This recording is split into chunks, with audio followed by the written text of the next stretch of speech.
Hello guys, welcome to the Blackspin Global Podcast. I am Lucy. And I'm Eugene. And welcome to a brand new episode. We should really say the award-winning. How can I forget? Sorry, let me start again. Hello guys, welcome to the award-winning podcast, Blackspin Global. Oh my word. Okay?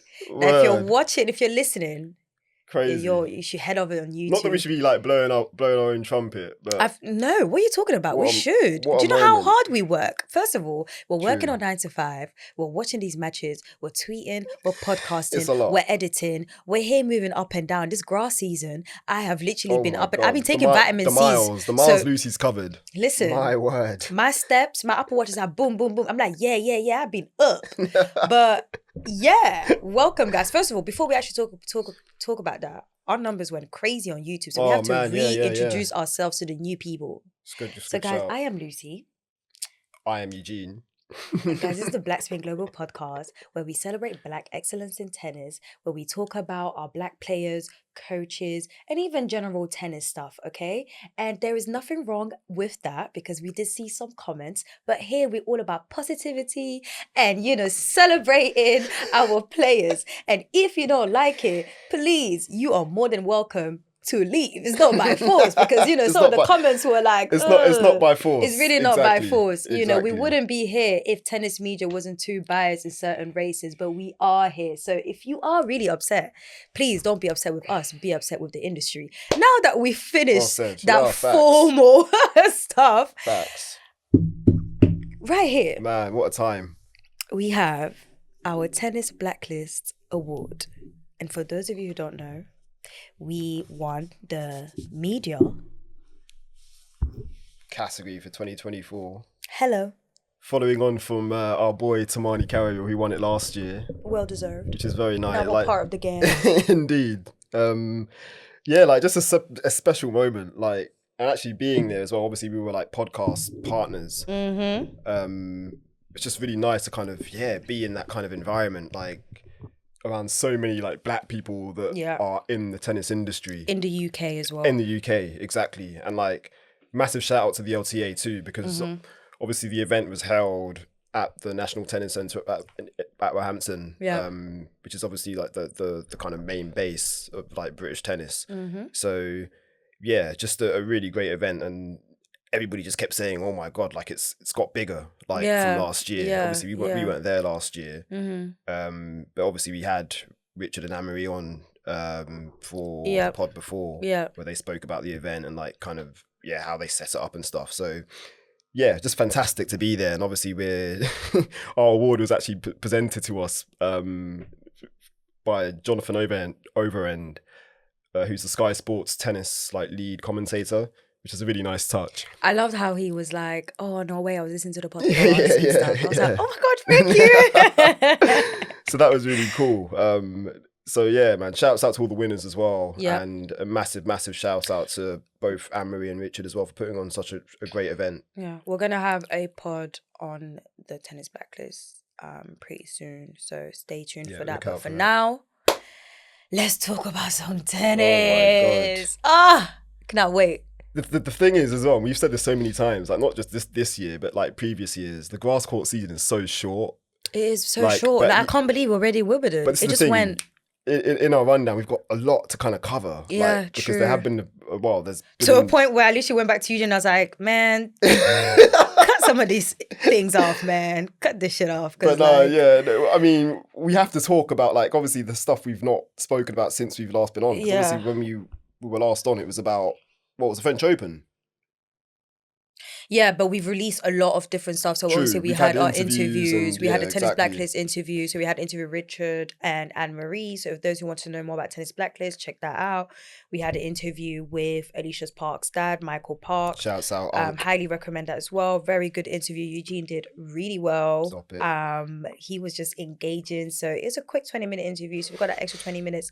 Just go listen to that. But yeah, we were really we didn't pod, but we had so much. So guys, make sure that you actually follow us on socials so that you can stay tuned, Twitter, Instagram especially. But yeah. Yeah, no, well said. So I think we should get into it. Let's start. Let's kind of go in order. Okay. And we're going to mix and mash. Got it. So we're gonna go men and women like alternately. Like so, let's start in the Netherlands first. So s-Hertogenbosch. Can you say that, Lucy? Nope. And I'm not even and gonna try. I think I've been saying it wrong in terms of the actual. You actually sound like you said it right. No, as in the actual name of the event. So I was saying Labima, but it's Labaima. Labaima Open. I think I was saying Labima. What was I saying? It's weird because I don't think I've ever said it out loud. I think I've just been reading it because obviously I don't. Yeah.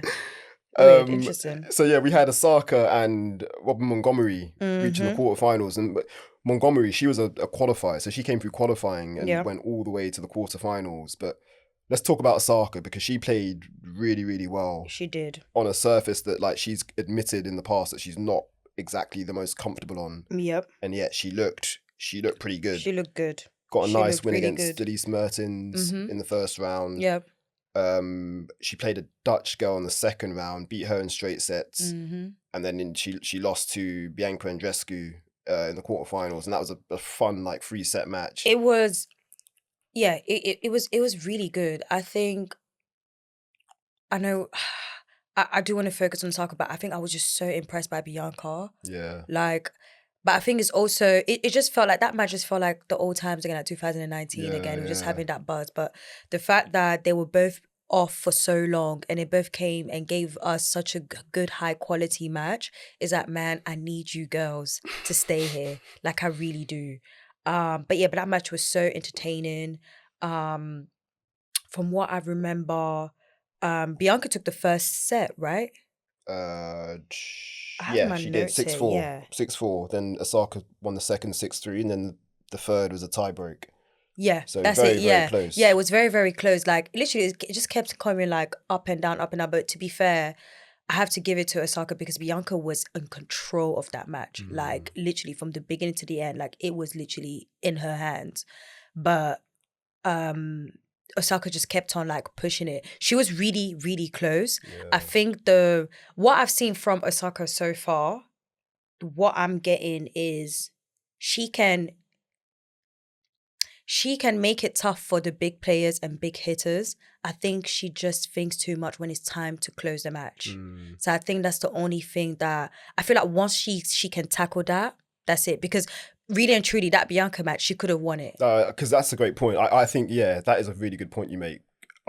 She just lacks the matches, basically, against those big players. Exactly. So I completely agree. Once she like plays more of those and starts to win, we will basically get the old Osaka back. Yeah. And like you said, I think she you can tell she was really like disappointed after that match because she was very close. She was very close to winning it. Yeah. And we should, and what rightly said, we should shout out Bianca Andreescu because she's coming back from a long kind of injury layoff too. She did end up losing in the final. To Samsonova. Samsonova in 3 sets.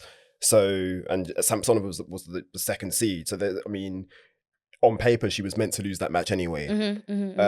But just to back on Osaka, like, man, to see her play that well on grass, like, and obviously we've got to take into account, this is like we're still kind of in the early stages of her comeback. Let's be real. Yeah. I mean, her child's only going to be 1 literally in like a couple of weeks. This is it. Like it's just really, really impressive, and like it just makes the sport more exciting. Yeah. Because like a player like Osaka playing like at her peak, man, like that's something. Yeah.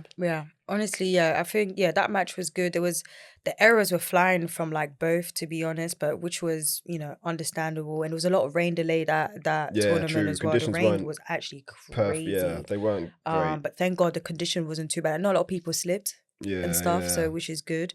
Our grass needs to do better with that. But honestly, it was, other than that, it was really, honestly, it was a great match. It was a great match. I was happy for both. I wish Osaka won it, but I'm hoping she's not putting too much pressure on her with that, because Bianca came playing like crazy and she still took it to 3 sets and she was still so close. All she had to do was just close that match, and it was just errors. The errors that were coming in too much during that tie break, that's what basically kind of cost her that match, to be honest. But yeah. What about Robin Montgomery?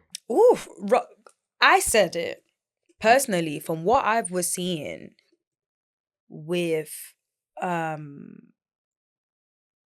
what I saw from Montgomery, compare from clay to like grass, like the comparison is crazy. I generally feel like grass just going to be a problem as soon as she's very comfortable on it. She was moving so well, as if she's been doing it like for a while. I feel like clay will take a little bit more time, but grass, I feel like if she really, really guns it down, she can really be a problem in it. Your tweet here, I've got it here. So Robin Montgomery on grass, I'm here for it. I'm here for it, More baby. than clay. More than clay. She's been on it this tournament. She really, really been on it. Like she was moving well. Her forehands were amazing. There was one match, I can't remember who, but there was one match where she saved 8 break points. Like she honestly, she's just really good on it. Because she beat it was the number 8 seed Magdalene in the first round. And that was a 3-set match, so it probably was that one. I think it was that one. Because she lost the first set in a tiebreak. Won the second set 6-3 and then closed out in the third 7-5.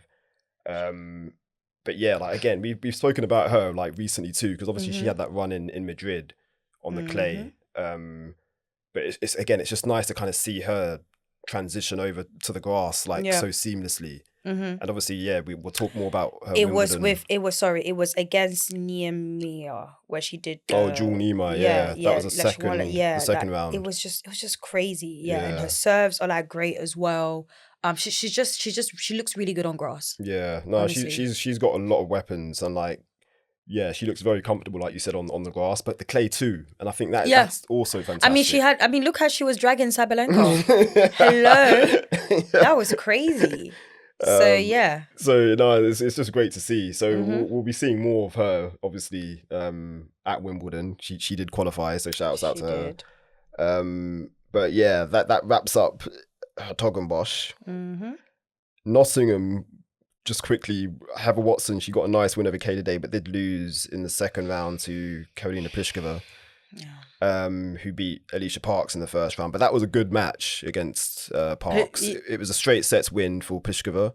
But even the Watson-Pliskova one match was good as well. True. And obviously Pliskova, she's a former world number 1. That's what when I saw Watson-Pliskova, I was like, oh, come on. Yeah. Come on. But to be fair to Watson, she pushed her. So fair play. And then obviously that's where I caught up with Michael, to be fair, in Nottingham. And obviously we spoke about that interview. That's up. So if you guys want to go and have a listen to that if you haven't already. Sure.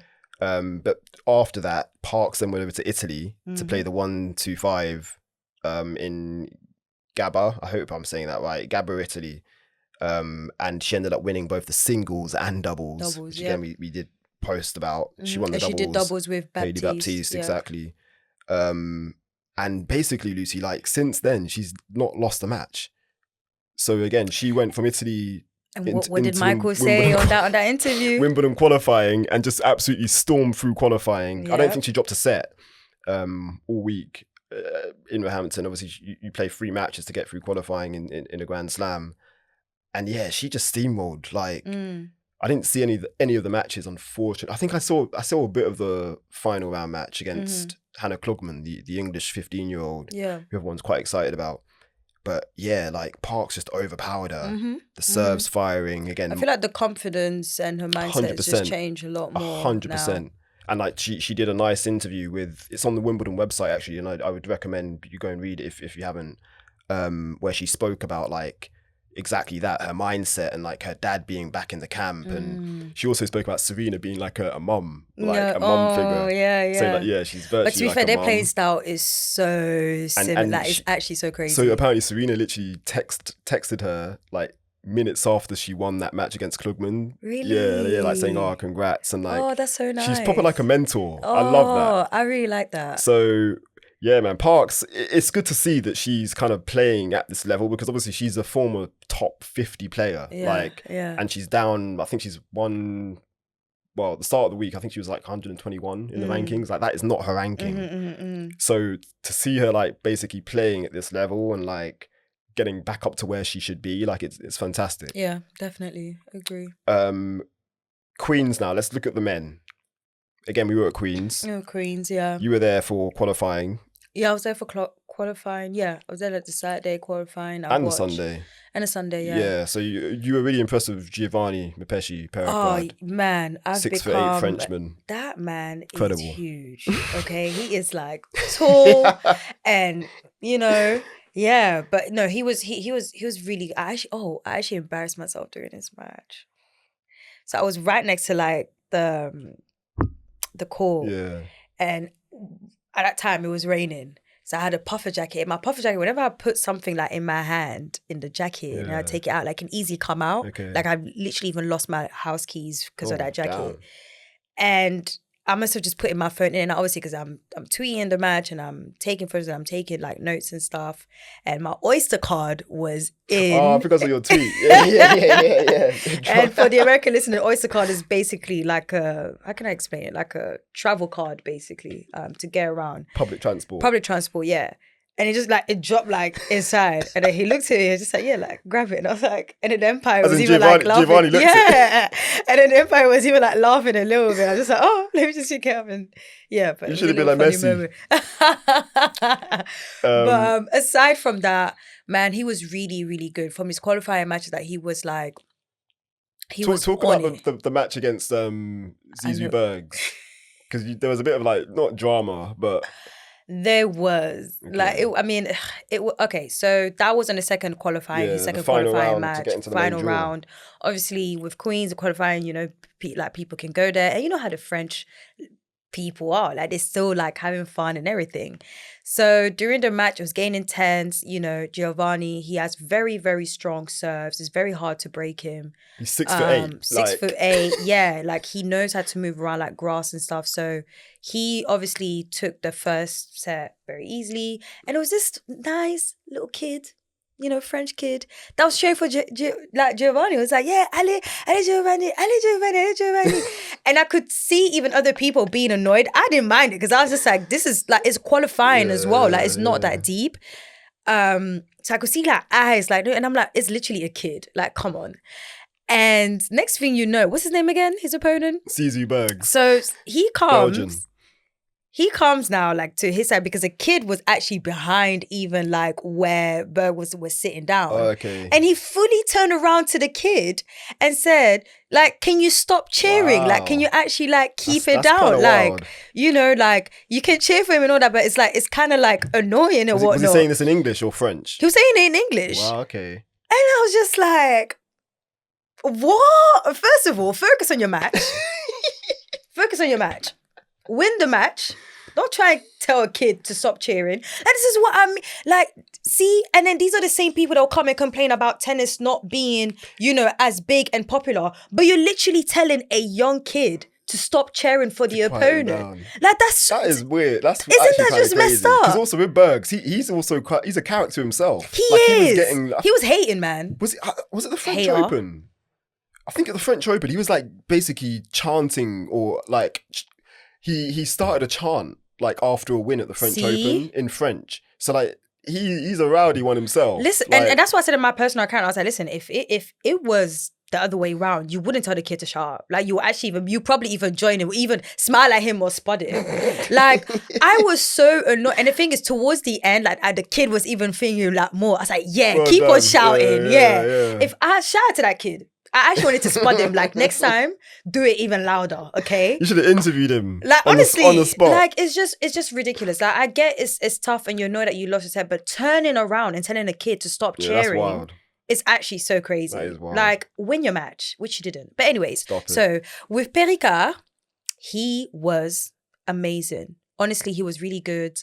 I think the first qualifying match, it was a bit, because the rain, I've completely forgot. So Saturday they started, but then they couldn't finish it off because of the rain delay. So he had to do 2 of those matches on Sunday. Oh damn! So he has to finish the Saturday match on the Sunday. Exactly. And then play. Exactly. Wow. Yeah. And then the Saturday match, he was going like swiftly. Yeah, so he was against Alexander Vukic. Yes. Australian. Yeah. And then the Sunday, like he even started off a little bit like off, but then he picked it back up. But yeah, like he is a powerful hitter. Yeah. Like, it's just crazy. I was like really the serves. I was there for his first round against Shelton. Yeah.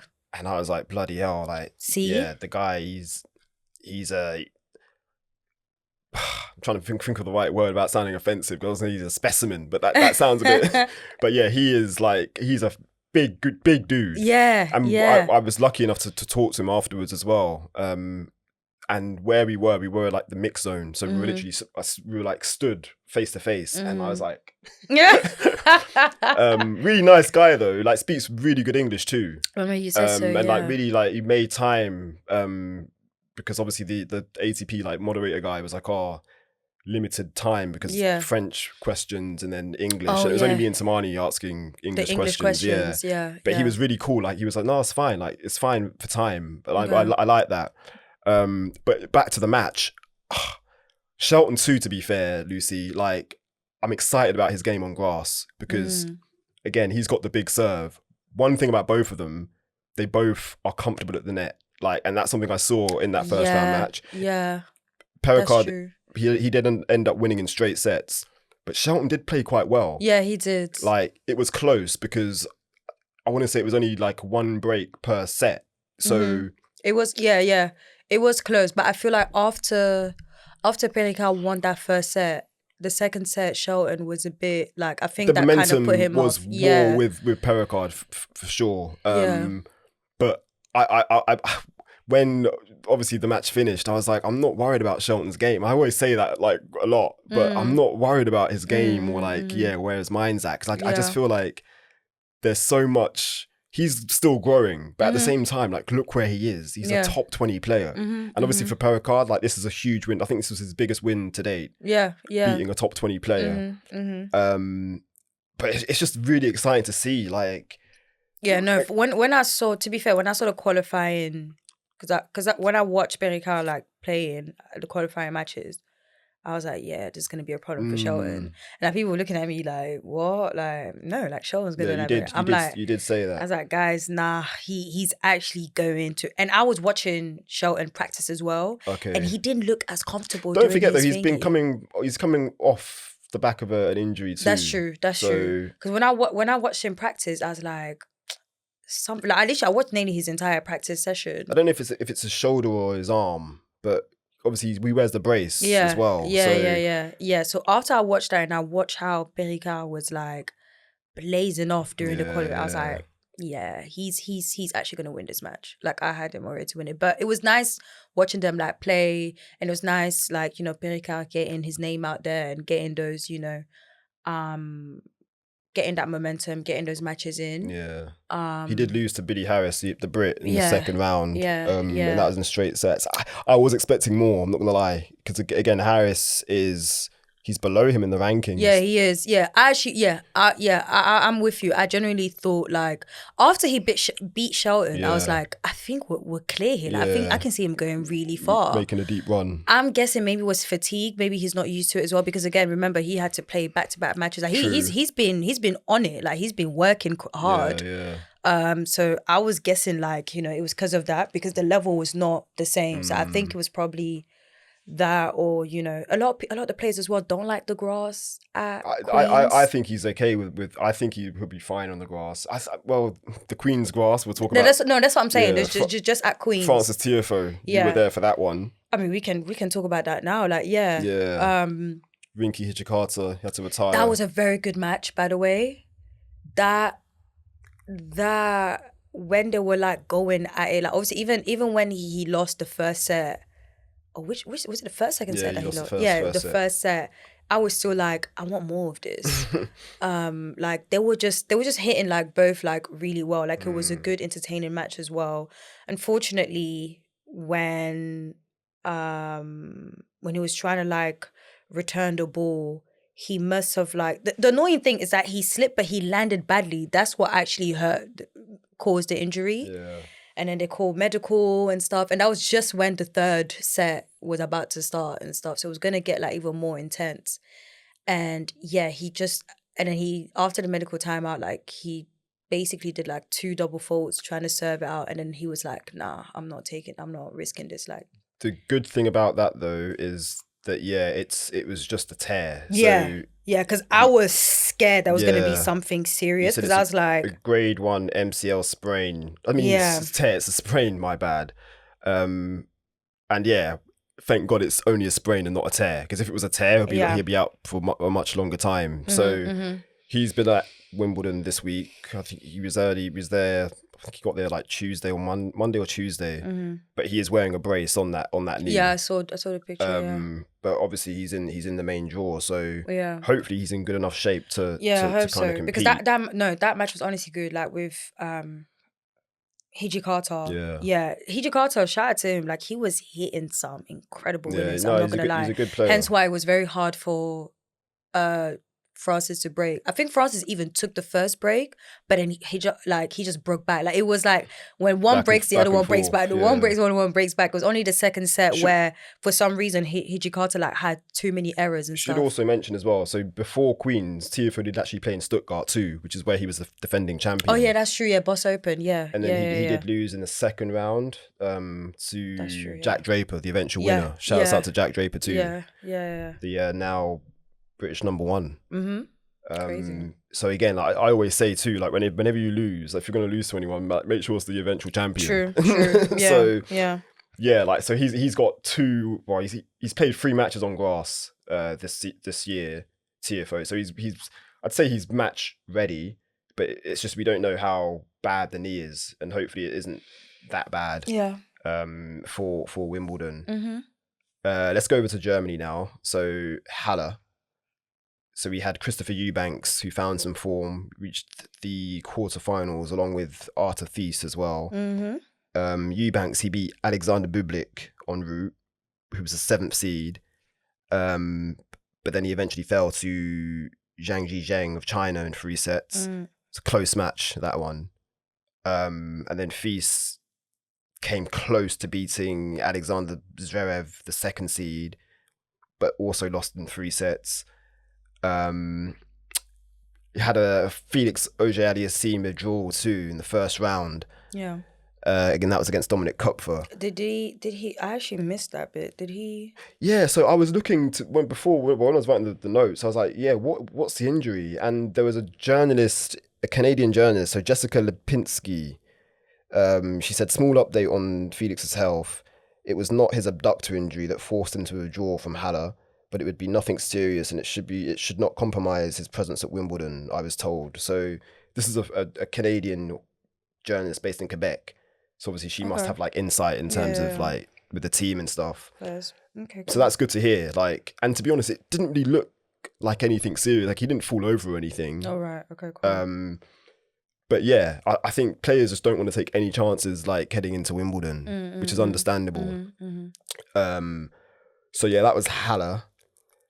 Anything to add on Halle? I mean, I think we should shout out Christopher Eubanks. Yeah, I was just about to say that. Yeah, it's been quite tough for him. It's good to see him get some back-to-back wins on the grass too, a surface that he is comfortable on. He did lose in Mallorca actually in the first round to Jakub Mensik. Was it the first round? Second round, sorry, because he got a bye. But yeah, Mensik is a talented player.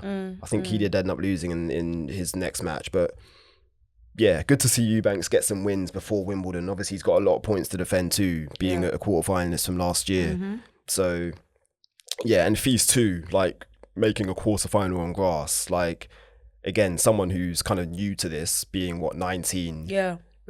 But showing that he's comfortable on a surface that a lot of people find tricky. So yeah, Birmingham. We didn't go to Birmingham, did we? Did you go to Birmingham? No, I wanted to go, but work. Damn work. So Sloane Stephens, she got a nice win over Yuan Yu of China. I think that was her first grass win in like years. Yeah, I remember seeing someone saying, I think so. And then outside of Wimbledon, of course. Yeah. And then she did lose in the second round to Elisabetta Giacoretto, who's actually withdrew from Wimbledon, unfortunately, the Italian. So unlucky for her. I didn't watch any of Birmingham, I'm not gonna lie, because that was obviously happening for us during work time. But yeah, good to see Stephens get a win. Yeah. Berlin now, Coco Gauff, world number 2, playing for the first time as the world number 2 too. We haven't podded since she's been like exactly, yeah. True. So she made a run to the semi-finals where she lost to her doubles partner and eventual champion Jessica Pegula. The rain in Berlin was crazy. They played a lot of matches like on the same day, unfortunately. That's so crazy. It's just mad, like seeing these kind of conditions, and it's more reason why we should have a longer grass court season. True. Like, I'm sorry. I agree with you. Ons did withdraw from her quarterfinal with Coco Gauff after losing the first set. I don't think it's anything too serious. I think she just didn't want to play that many. She's been at Wimbledon early this week. Yeah, she's literally like she was practicing with Sabalenka, having fun, running around centre court and stuff. I was like, girl, she looks okay. You just did not. You were like, okay, yeah, I've got enough. Yeah. So we thank God for that. Yeah. Mallorca, we did shout out Pegula too because that was her first grass court tour. First grass court championship. Mallorca, we've spoken about. Eubanks obviously losing in the first round, but Paul Jubb, he's the story here. Yeah, he is. British 24-year-old NCAA champion, 2019, I want to say. But yeah, just milestone after milestone. So he reached the semi-finals, got his biggest win to date by ranking when he beat Ben Shelton in the quarterfinals. And that was whilst we were at the blacklist. Yeah. But we had it on the phone. Literally. Like, Eugene just had it. Like, we had it on the phone. We're tapped in.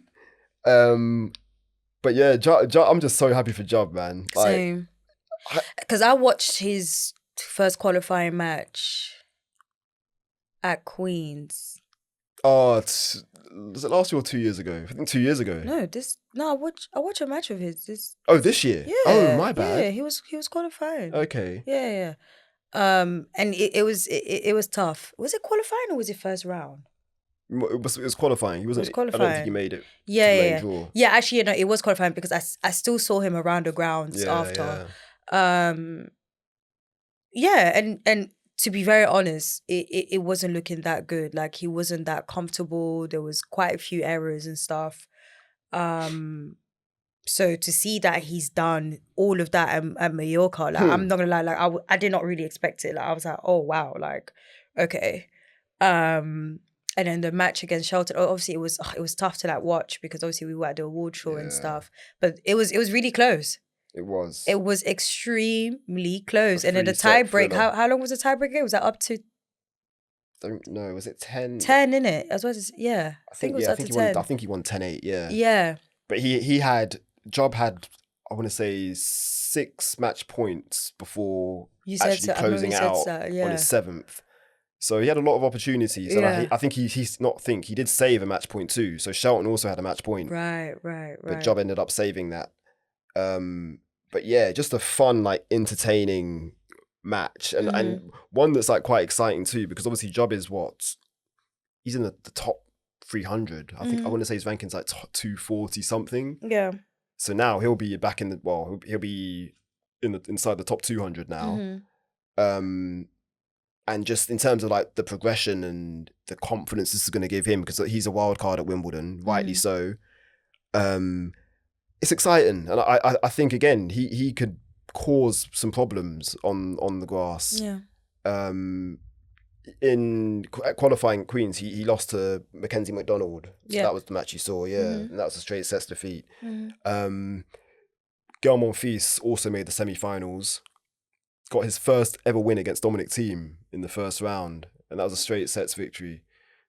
Allow it. I know we all know Thiem is on his way out. That's what I'm saying. So I'm like, okay. But listen, man, Lamont is out here. Like, yeah, he's been playing a lot. Yeah. And again, he's been slipping and sliding too.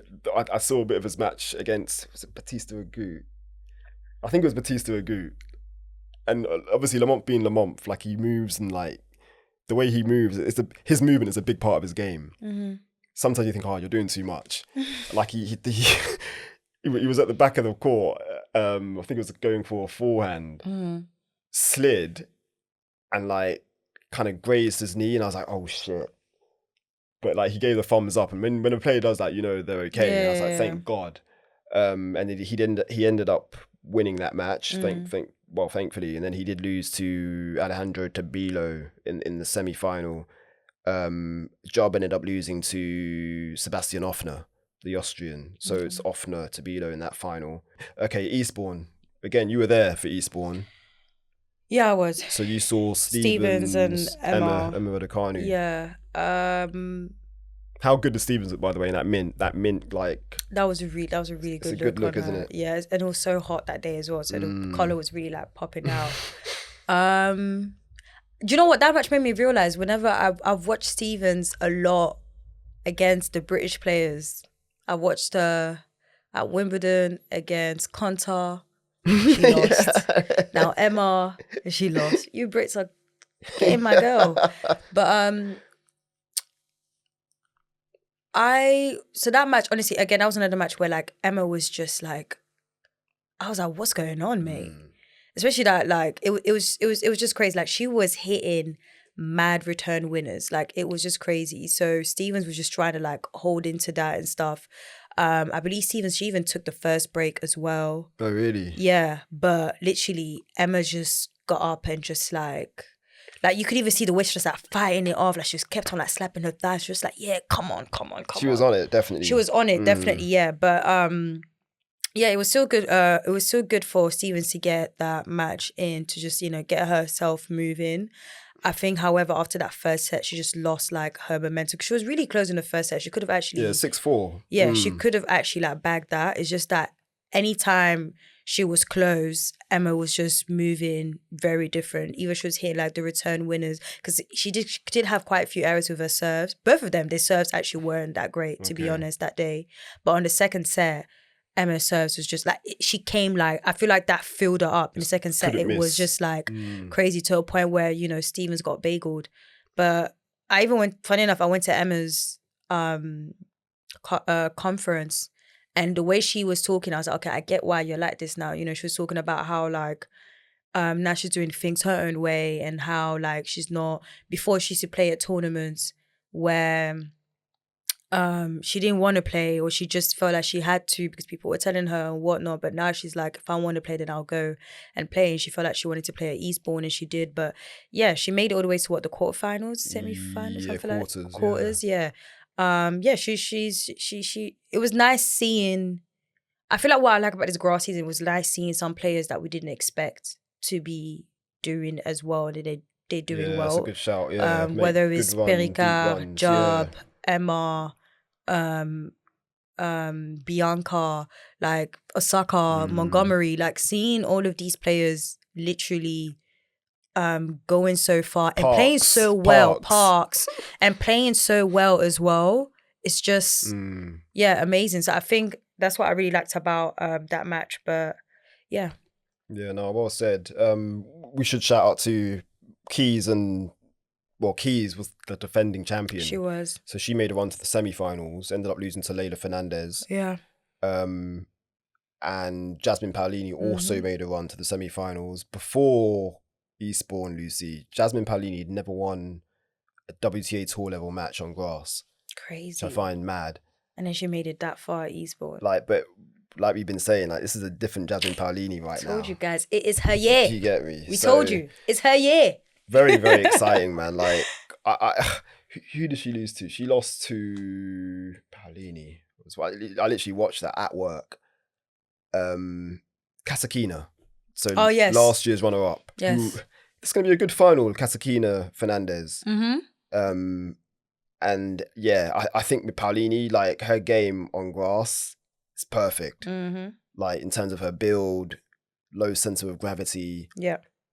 She looks comfortable on the surface too. Again, she plays a lot of doubles. So at the net, she's going to be calm. Yeah. Like, I'm excited to see what she's going to be doing at Wimbledon as a top 8 seed, world number 7. My word. Actually, before we head up, Eastbourne as well, although Sloane did lose that first round, she was playing doubles. Good shout. With Shu Wei. Yes. They won a round. Yeah, and they went out all the way to the quarters. Yeah. I did like that, both of them playing together. That was quite cool. Yeah, that's cute. So they lost to the British pair, Lumpsum and Harry at dart. Mm-hmm. And even I went to a tiebreak, so a long tiebreak as well. True, yeah, the championship tiebreak. Yeah. I say championship, the match tiebreak, which is first to 10. Bad Hamburg. Taylor Townsend, just quickly, good to see her come back because she withdrew from one of her matches before. We kind of forgot to talk about. No, we spoke about it. Was it before the French? It was before the French. But yeah, she's back. So she did lose to Linda Noskova in straight sets. Noskova is a like talented Czech player. I think a lot of people are aware of. And I did watch a bit of that first set. So I want to say Townsend was like 4-2 up. She was a break up in the first set, but yeah, wasn't able to close it out. And I think she did serve for it as well. But Noskova came back and ended up winning. But yeah, good to see Townsend back. And she'll be playing both singles and doubles at Wimbledon. And you know she's playing doubles with at Wimbledon? Who? Katerina Siniakova. So that's an interesting pairing. Because obviously Coco is now back with Pegula for Wimbledon. Obviously the Olympics are coming up. So fairs. Yeah. But yeah, let's get into this Wimbledon draw, Lucy. Who are we going with first, men or women? Women. Ladies first. So yeah, Alycia Parks, who stormed through qualifying. She has the wild card, Caroline Wozniacki, who's actually like Serena's good friend too. So I wonder what camp Serena's going to be in. Listen, I don't even know why Wozniacki even came back. I'm tired of you players that just come back and they just be thinking. No, but it's true. You guys just come back and be thinking, oh yeah, love like the game, Lucy. Love the game by watching it and then also being a commentator or do something. But it's just okay. No, fair play. You're entitled to have your opinion. I don't know. Good try. Looking at the camera. But you know. But yeah. Well, I just feel like they come back and they think it's just so much easier. I mean, listen, she's the one going through it. So good luck. On her head, innit? Robin Montgomery, again, came through qualifying. Yeah. She faces another qualifier, Olivia Gadecki. And guess who she can get on the second round? Stop it, I know. But reveal. Jubb. Mad. Interesting, you know. Interesting. And I think Montgomery, she's on a high, and Parks too. I'm not being funny. Like that Wozniacki is not happy to draw Alycia Parks. Experience, bro. I know I just cooked her, but still. I'm expecting Parks to win that match. I am. Because I just feel like the confidence is there. The confidence, yeah. I think it's going to be a high intense match. I won't be surprised if Parks wins. But I'm still on the edge. Okay, fair enough. But to be fair, Wozniacki has not been doing like anything mad really. Hence why I was just chatting shit. But yeah. But yeah, Montgomery Gadecki, that is a great draw for Montgomery. And I mean, Gadecki, you look at that and think that's a fantastic draw too, a fellow qualifier. So again, 50-50 match that. Yeah. In terms of where that's going to go. Taylor Townsend, now she has a seed, the 25th seed, Anastasia Pavlyuchenkova, who has previous at Wimbledon. I want to say she's got to the quarterfinals, semi-finals. I'm not sure. So yeah, but we did say Townsend is also coming back after, you know, an injury. But yeah, great to see her back in the main draw at a Grand Slam. And don't forget last year too, do you remember she was a qualifier? I think she lost in the final round of qualifying and she was hanging around to try and get in as a lucky loser. Yeah. And now she's in at, you know, off the back of her ranking. So fantastic. It was really nice, yeah. Jasmine Paolini. I'm doing this in like order of like the draw, so it's kind of all over the place. But yeah, Jasmine Paolini is the 7th seed, so a top 8 seed at Wimbledon. Crazy. She has Sara Sorribes Tormo of Spain. And then who can she potentially have second round? Who can she have? Watson. Heather Watson, who's next on the list. Good draw for Paolini, I'm going to say. Although Sorribes Tormo on clay, like she's a problem. This is what I'm saying. But on grass, I'm gonna say Paolini is winning that match. Especially that she just the confidence. Yeah, she just got some nice matches at Eastbourne. And she's never won a match at Wimbledon. This is the year. 100%. This is. Do you remember last year we saw her? It was against Kvitova. Yeah. It was Kvitova. But she was playing around doubles with Thingy. Giovanni. Yeah. But I'm saying in that Kvitova match, she played quite well. Yeah, she did. And I was sent to court. When I saw that... with the roof closed. I was so annoyed. Like, when I saw the draw, I was like, come on, man. Stop giving my girl some tough draws. Be for real. But yeah, but she played well that match. No, she did. She played well. Heather Watson as well. Wild card, again, well-deserved. Obviously British. She has Greet Minin of Belgium. Good draw for Watson, I'm going to say. 12th seed, Madison Keys. She has Martina Trevisan of Italy. Keys made the quarters last year, didn't she? She lost to Sabalenka. Yep. So, yeah. Sloane Stephens, not seeded. But she has the 16th seed, Victoria Azarenka. It's a bit of a headache. What's their head-to-head? Let's just see that quickly. What do you think their head-to-head is, Lucy? I think Azarenka has won more matches because they played quite a few times. Because I don't. It feels like they played a lot, but I don't know. Ooh. Oh. Oh. What? So they played 9. They played 9 times, and it's 5-4 Azarenka. That's like literally basically 50-50. Okay, so this is going to be an interesting match then. So, yeah. So the last time they actually played was last year in Rome, and Azarenka won that in straights. Stephens hasn't beat her since 2019, and that was in Madrid on clay, and that was a 3-set victory for Stephens. Keys hasn't beaten what? Stephens, hasn't beaten Azarenka. Oh, okay. Well, her last win came in 2019, and that was in Madrid. We shall see how it goes. So yeah, that would be interesting. I'm not sure what like Azarenka's form's been like coming in as well. I think she has lost. Did she lose in? No, she's been alright. She's been Azarenka. Azarenka, I like that. Naomi Osaka, another wild card.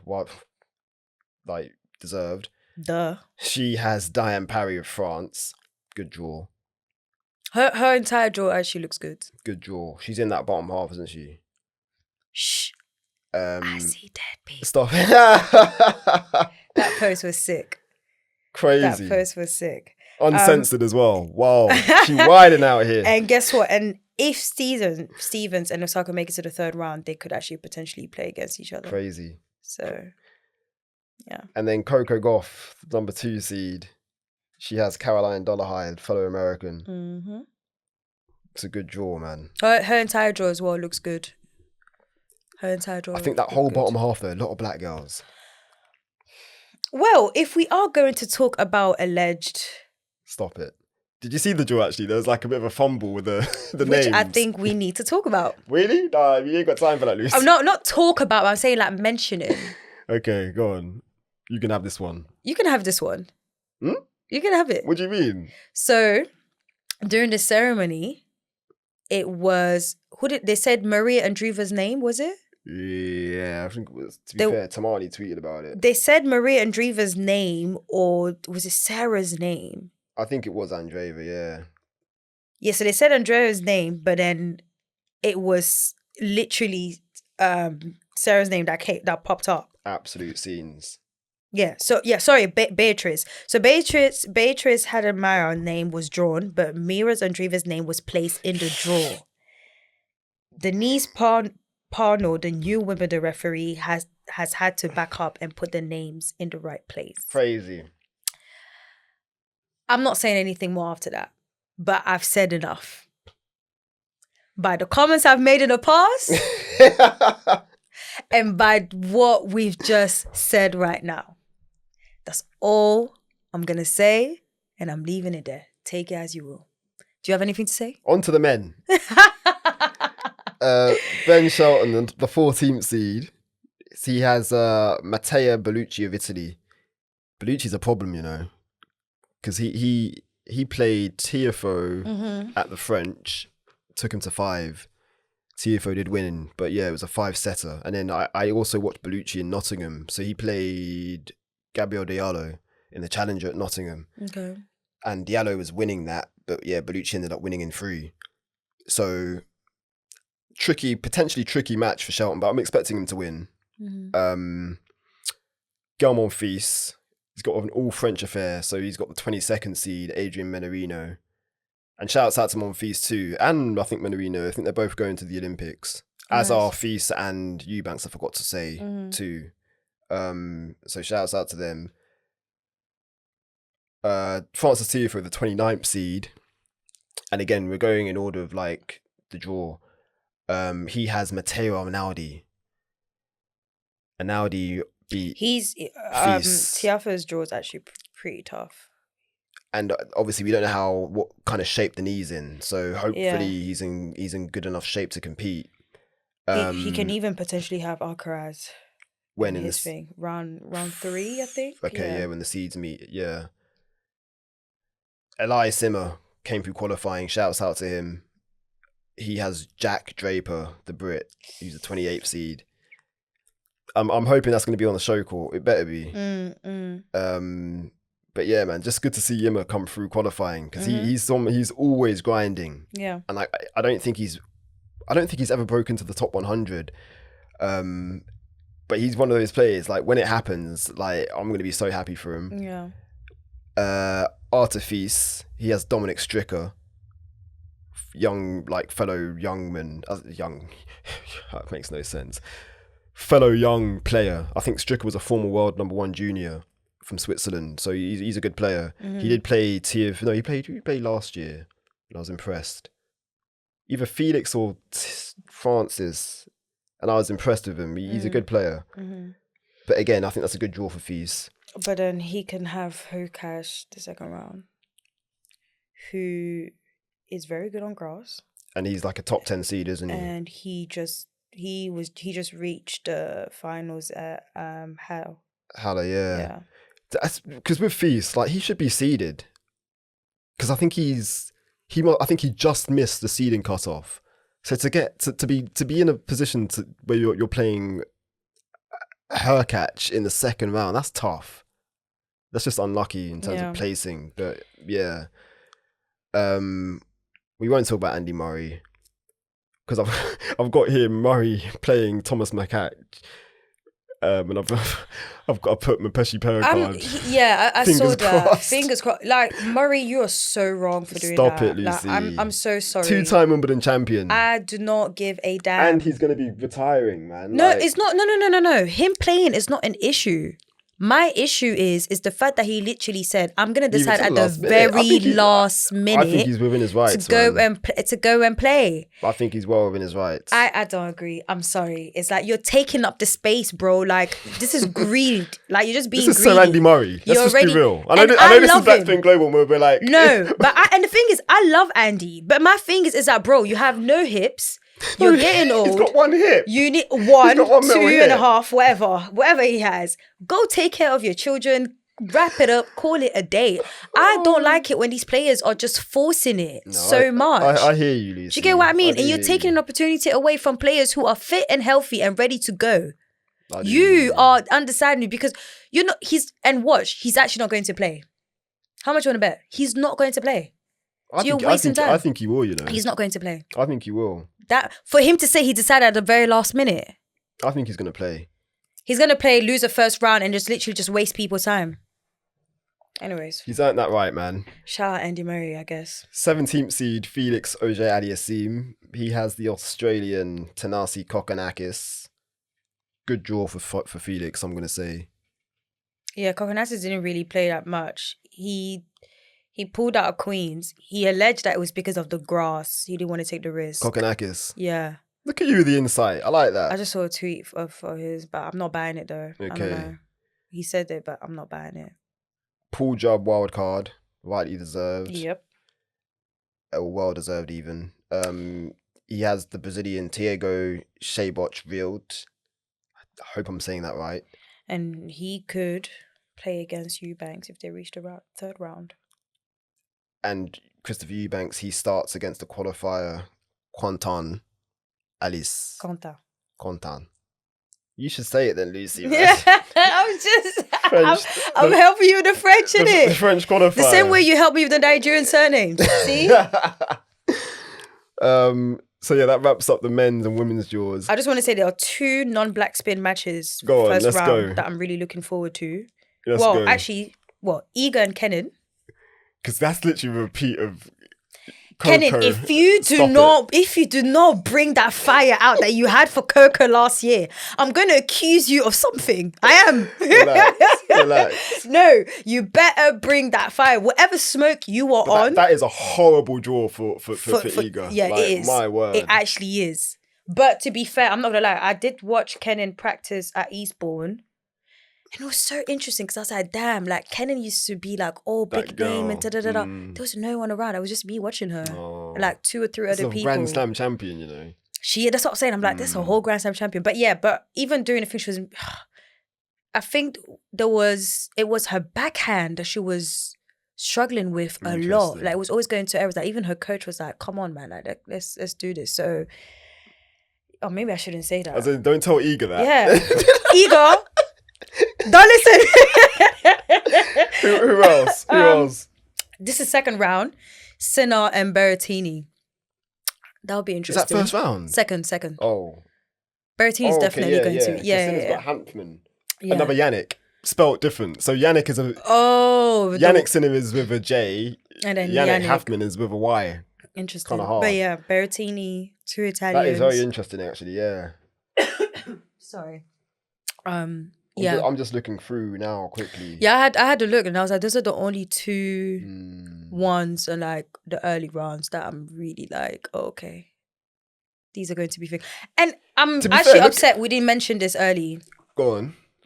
We messed up. This is how you know that we've been up and down. Stop it. But guys, we are going to be at Wimbledon again. Oh, I mean, it's a given though, no? Court. You never know. You have to let some people know. Is that arrogant of me to say it's a given? No. You have to let some people know. You have to let some people know. You know, there's some people, you never know. They might not put some respect on it. Stop it. You know, they might just be down, thinking it's just a little thing. But yes, we're going to be there on site. Just a one-time days. Nah. And as usual, just like last year, we're going to give you the daily podcast. You're going to get a podcast every day about the matches. Work. And we're going to be there. So stay tuned. Make sure that you follow, listen, everything. Tell your friend, tell your uncle, tell your side girl, your side boyfriend, whatever it is that we're going to be at Wimbledon and give you all the info that you need from Black Spin.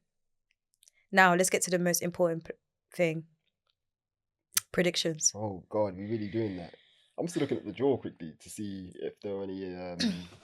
I don't even have anyone. Actually, let's not do it. Let's skip predictions.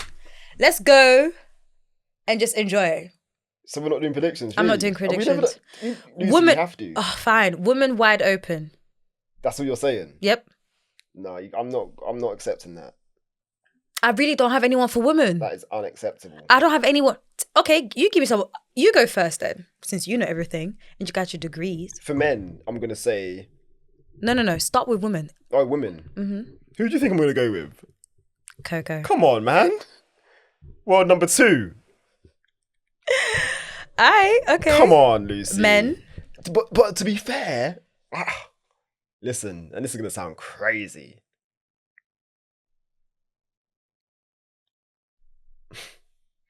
The pause. Pregnant pause. I've been side-eyeing you since. Who are you gonna say? Lucy, you know who, there's a bit of a relationship. Had him on the pod, caught up. Caught up. I'll call him Unc now, Lucy, the way, like, even the way he's talking, he's like, listen, there's something there. You're going to go with Parks? Listen, I'm going to say she's going to make a deep run. I'm going to say that. Okay. Parks is going to make a deep run at Wimbledon this year.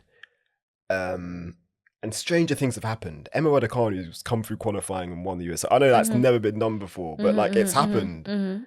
So like, yeah. But I can see Parks making second week. I'm going to say that. Okay.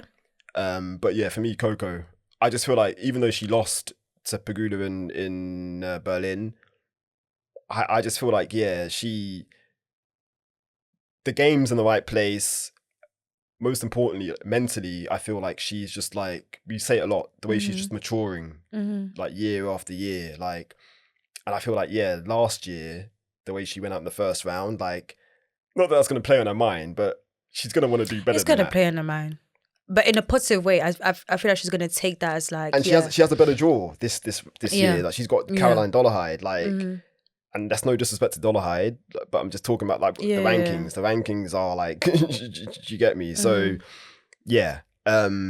But I'm excited to see Parks, and I'm also excited for Montgomery too. I think Montgomery could make some noise at this Grand Slam, and Paolini too. Like being a top it's meant to be one prediction. You want me to speak? You're not giving me anyone, so like let me. Do you get me? Let me have the floor. My bad. No, because it's meant to be one winner. You mentioned 4. I'm like, damn. I'm saying Coco to win it, but Coco to win. I'm saying Parks is making second week. Sparks making second week, and okay, I see Paolini and Montgomery also going deep. On the men though, I always struggle with the men, man. It's funny because I'm struggling with the women this time. The men already have a winner. Go on. Sinner. Interesting. Top seed, yeah? Yeah. Top seed doing top seed things. Okay. He made it semi-finals last year. Gucci boy. Him and Gucci Mane need to link up, you know. Yes. I mean, Lil Wayne's a tennis fan. Why can't Gucci Mane be a tennis fan? Nah, you're right. That is so funny. Oh gosh. But he made it to semi-finals last year. He just won a title, grass. He's very comfortable at Wimbledon. He's been for a very long time. Alcaraz, I feel like the issue is his mental. I didn't realize he's someone who puts so much pressure on himself. Defending champ. That's the thing. He puts too much pressure on himself. Interesting. Which I didn't realize that till after he won the US Open. I thought he was like swinging it, but I personally do not see Alcaraz defending his thing. I really think it will be a new winner. Okay. And I have Sinner first. I don't have a second option. Do you think Novak's going to play? Because there's also talk about him not being fully... Do you think he really had that surgery? I mean, I don't see why not. So you think he had a knee surgery? If that's what he said, like, why? A knee surgery. Listen, and he's already out. I don't need any of his like fans coming at us. So I'm not trying to get on. What's his name? Pavi? Is it Pavi? I don't want to say his name, but yeah, I ain't trying to go there. Oh, no smoke or no trouble. These views are my own and my own only, and not a Black Spin Global. I do not believe that this man had a knee surgery. Wow. A knee surgery. We're not talking about... Again, he's been wearing the knee brace. Yeah, but he's up and down already playing. And he had a knee surgery. Djokovic, he's like superhuman. I don't know, man. Anyways, so... I see him playing, but he's not going to. He's stubborn with it. Sinner is a great shout, you know. Yeah, Sinner is. Women, I swear I have no one. But I agree with you I have Montgomery and Paolini making it far. Okay. But I do not have, even in terms of like non-black spin, I don't have a winner for you. Fair play. Generally. I'm just looking at the women's draw. There are quite a few like first round bangers. So Ostapenko, Tomljanovic, they've had previous. Ooh, I missed that. Okay. Who else? Danielle Collins. She's got Clara Towson, the Dane, who's actually like been doing some things recently. Okay. I'm surprised Collins is playing Wimbledon. I thought she was skipping it. Really? Because it's her last year, innit? I thought she just wanted to keep that for the Olympics. But carry on anyways. But no, just those two stand out for me. Okay. Like, yeah. I must have missed those. Yeah. But it's exciting. Wimbledon is Wimbledon, isn't it? So like everyone's like super gassed and like excited. We're going to be heading there now to pick up our accreditations. And for media day, so looking forward to that. But yeah, man, like the grass court season is just far too short. I just wish it was longer. But yeah, I'm looking forward to this one. I think it's going to be special. And the weather, fingers crossed, is looking good. Fingers crossed. So you know, all these other European countries, you know, they be raining up, but right now it's hot, it's blazing, and I need it to be like that for the next 2 weeks, at least the first week, because the second week, most matches on the centre court anyways, or like the show courts, and they have the roof, so whatever, but yeah. No, good shout. So we shall see, and guys, remember, stay tuned, stay on social, we'll be getting you guys your daily podcast live at Wimbledon. And I'm really excited. No, same. I'm excited for them. And obviously, the podcast, there'll only be audio, so no video. Yes, so no video. Yeah. But yeah, they will be daily. So intense for us, but like, intense. Yeah, it's something we enjoy. I mean, it's where we got this. You know what I mean? you know. Awards and that. And yeah, shouts out again to the Tennis Blacklist. For sure. And all the winners from this year. So I want to say that wraps up, Lucy. That is it. So thank you guys for listening. We'll catch you guys on Monday, 1st of July at SW19. Crazy. Thanks for listening, guys. Take care.